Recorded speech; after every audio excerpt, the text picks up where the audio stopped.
ये बिल्कुल ही एक तरफा निष्कर्ष है, पर संभव है। ये एक संभावना है, लेकिन ऐसा जरूरी नहीं है। जीनियस शब्द जेनेसिस से बना है। जेनो का मतलब है सृजन या रचनात्मकता या सृष्टि का स्रोत।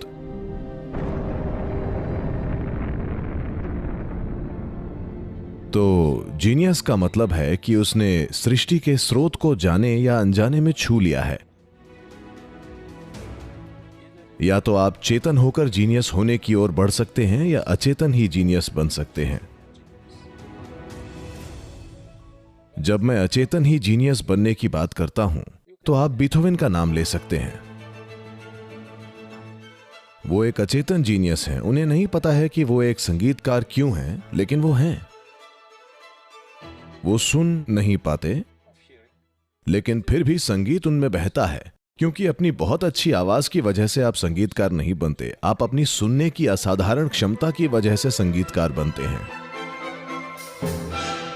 तो कोई व्यक्ति जो कि सुन भी नहीं सकता, अगर संगीतकार बनता है तो वो एक अचेतन जीनियस है। हो सकता है कि वो सामान्य ध्वनियां न सुन पाए हों, इसीलिए उन्होंने किसी और चीज पर ध्यान दिया हो।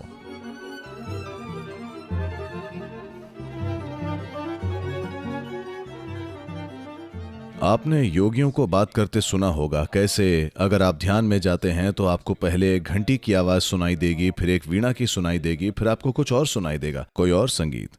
आपने सुनी होंगी ना ये कहानियां। तो हर चीज पता है ना, वो बहरे थे, वो बाहर की कोई भी आवाज नहीं सुन सकते थे, तो शायद उन्होंने कुछ और सुनना शुरू कर दिया और ध्वनियां खुद को रूपों में बदलने लगीं, कोई भी रूप हो, और वो एक महान संगीतकार बन गए।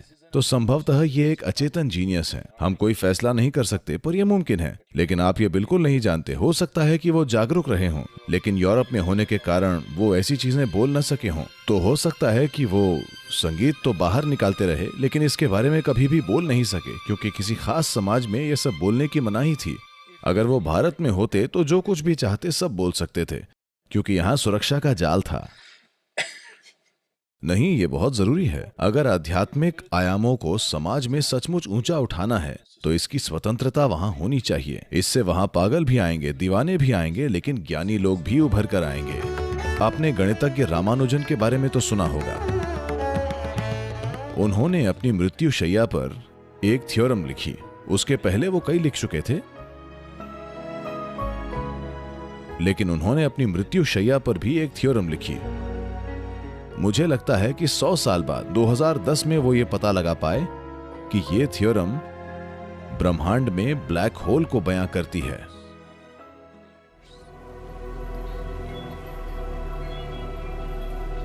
सौ साल पहले, जबकि ब्लैक होल की संकल्पना का वैज्ञानिक समुदाय में अस्तित्व भी नहीं था, लेकिन उन्होंने ब्लैक होल की गणितीय परिकल्पना तैयार कर दी। ब्लैक होल को गणित में बयां कर दिया गया। क्योंकि जब भी आप कोई थियरी बनाते हैं, अगर आपके पास उसका गणितीय आधार नहीं है तो वो थियरी नकार दी जाती है। लेकिन अभी उनके पास कोई थियरी नहीं थी, उन्होंने बस गणितीय आधार तैयार कर दिया और कहा, मुझे नहीं पता कि ये क्या है, मेरी देवी ने मुझे ये दिया है।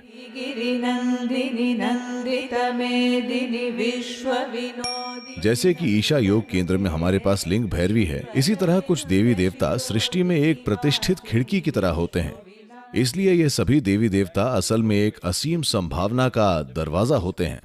अगर आपको ये पता हो कि दरवाजा कैसे खोलना है, तो आपके लिए ये एक असीम संभावना बन जाता है।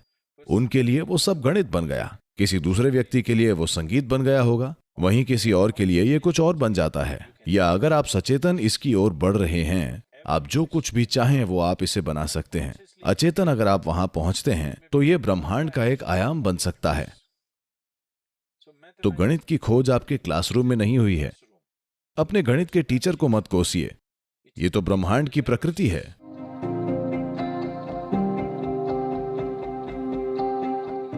इस ब्रह्मांड की प्रकृति को इंसानी अनुभव में ले आने का यही एकमात्र तरीका है, और इसे समझदारी से करने का एक प्रभावशाली तरीका गणित है।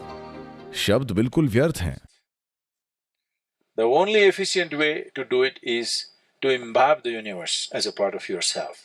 That's what yoga means. Yoga means इसे करने का एकमात्र सफल तरीका ये है कि इस ब्रह्मांड को आप अपने एक हिस्से के रूप में आत्मसात कर लें। यही तो योग का मतलब है। योग यानी ये एक हो चुका है, हर चीज एक संयोजन में है। इसे सही अर्थों में जानने का यही एकमात्र तरीका है। यही मायनों में इसकी व्याख्या करने का गणित एक अच्छा तरीका है। तो किसी के अंदर जीनियस कई वजहों से आ सकती है, लेकिन उसके लिए ये जरूरी नहीं है कि रामानुजन अपने पिछले जन्म में एक गणितज्ञ रहे हों या बीथोवन एक संगीतकार रहे हों। ये जरूरी नहीं है। हो सकता है वो कुछ और रहे हों। निस्संदेह वो किसी चीज की वजह से ऐसे थे, ठीक है। निश्चित रूप से वो अपने भीतर एक विकास की अवस्था में थे जो इस जीवन में संगीत या गणित या किसी और चीज के रूप में प्रकट हुआ है। लेकिन ये बिल्कुल जरूरी नहीं है कि वो संगीतकार या गणितज्ञ रहे होंगे। बस इतना है कि उन्होंने किसी तरह वो खिड़की या दरवाजा खोल लिया। इसी वजह से उनके लिए जीवन का एक आयाम सहज ही स्पष्ट हो गया।